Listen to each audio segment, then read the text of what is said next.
Hoje vamos falar um pouco sobre Flores, do Afonso Cruz.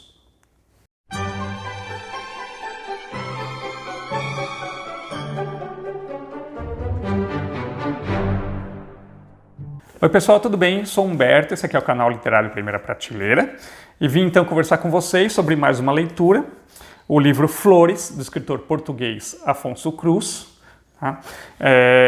Do Afonso eu já tinha lido Os Livros que Devoraram Meu Pai, e agora então esse é o segundo, que é Os Livros que Devoraram Meu Pai, é um livro mais juvenil, né? E agora eu li esse aqui, que é um romance dele, o Flores.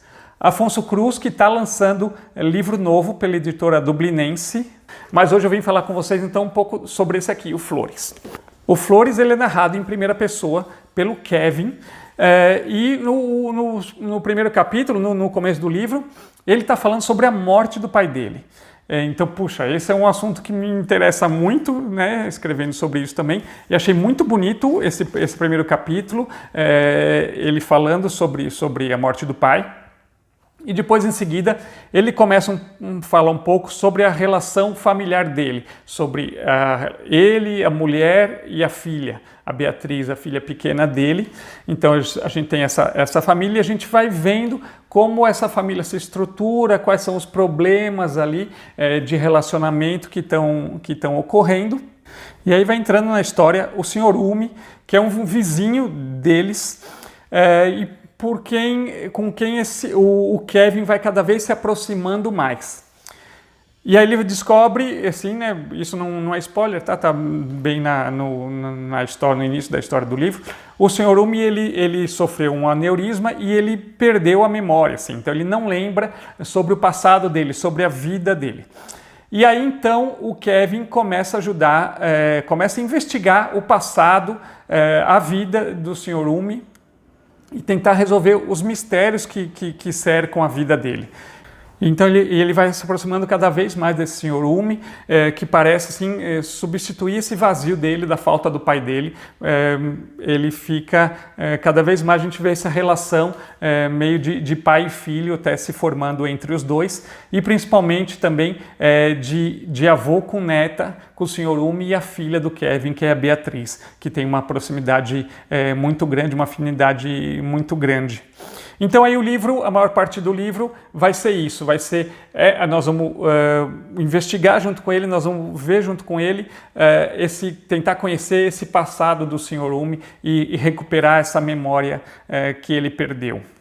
É um livro que nesse ponto ele lembra bastante também Os Livros que Devoraram Meu Pai, né? Porque, relembrando um pouco, eu vou deixar o card aqui do vídeo desse livro para vocês verem, mas Os Livros que Devoraram Meu Pai é a história de um menino que perde o pai e que, através dos livros do pai dele, das anotações, dos livros que o pai dele leu e que tinha deixado anotado na casa da avó, como esse menino vai retomando essa história do pai, vai tentando descobrir quem o pai dele era.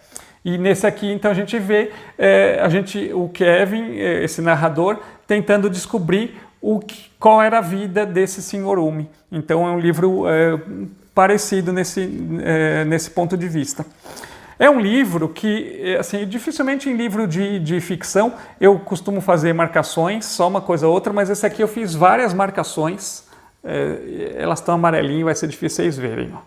Mas, porque tem coisas assim, primeiro me chamaram a atenção algumas coisas na técnica de escrita que ele usa, nos diálogos que ele faz e diálogos interrompidos, de como ele entrecorta os diálogos. Achei isso muito, muito interessante. E porque também é um livro muito poético, de pensamentos profundos e sensíveis. Então são esses tipos de pensamento que eu acabei anotando aqui também no livro. Até vou ler algumas citações aqui para vocês terem uma ideia da linguagem dele. Peguei nas cartas quase todas de contas, da água, da luz, do gás, do telefone, alguns folhetos com publicidade. Encolhi os ombros. Então, é indiferença? Perguntou ele. Não sei o que dizer. Não sabe o que dizer? Cavalheiro, eu resumo-lhe em 2 palavras: pagar ou comprar. É este o mundo em que vivemos e que construímos para os nossos filhos? Aí, nesse mesmo capítulo, o último parágrafo é assim: porque viver não tem nada a ver com isso que as pessoas fazem todos os dias. Viver é precisamente o oposto. É aquilo que não fazemos todos os dias. Tá? Então, são coisas que o livro te põe para pensar. Esse trecho aqui é bem bonito. Um pouco maior, mas bem bonito. Tu achas que és uma pessoa, tens memórias, isso tudo. Mas olha, os teus anos mais importantes não te lembras deles. Lembras-te de quando tinhas 3 anos? Não, pois não. De quando tinhas 4? Também não. 2? 1? 5? Uma imagem ou outra talvez, mas demasiado fugaz, não são verdadeiras memórias. Não passam de episódios desconexos. Um ou outro cheiro, algumas cores, a sensação de que havia um aquário na cozinha, mas não tens a certeza. Foi nessa altura da vida que constituíste a personagem que és hoje. Sabes quem se lembra desses anos e os guarda no peito como um coração mais importante do que o próprio coração? É a tua mãe. Eu estava demasiado ocupado com outras coisas, com o trabalho, com a televisão, com as notícias e com o futebol. Era a tua mãe que gravava dentro da alma tudo o que testemunhava. E ela vai continuar a guardar essas memórias até morrer. As mães são as fiéis depositárias da nossa infância, dos primeiros anos. As tuas memórias mais importantes, mais formadoras, não são tuas, são dela. E quando a tua mãe morrer, levará consigo a tua infância. Perderás os primeiros anos da tua vida. Por isso, trata-a bem. Nossa, eu fiquei até arrepiado lendo, assim. É muito bonito, né? Depois dessa, não tem mais o que falar. Eu vou encerrar esse vídeo por aqui. E com a recomendação só de que vocês leiam esse livro. Que é bem bonito mesmo, tá bom? Um abraço para vocês, até mais. Tchau, tchau.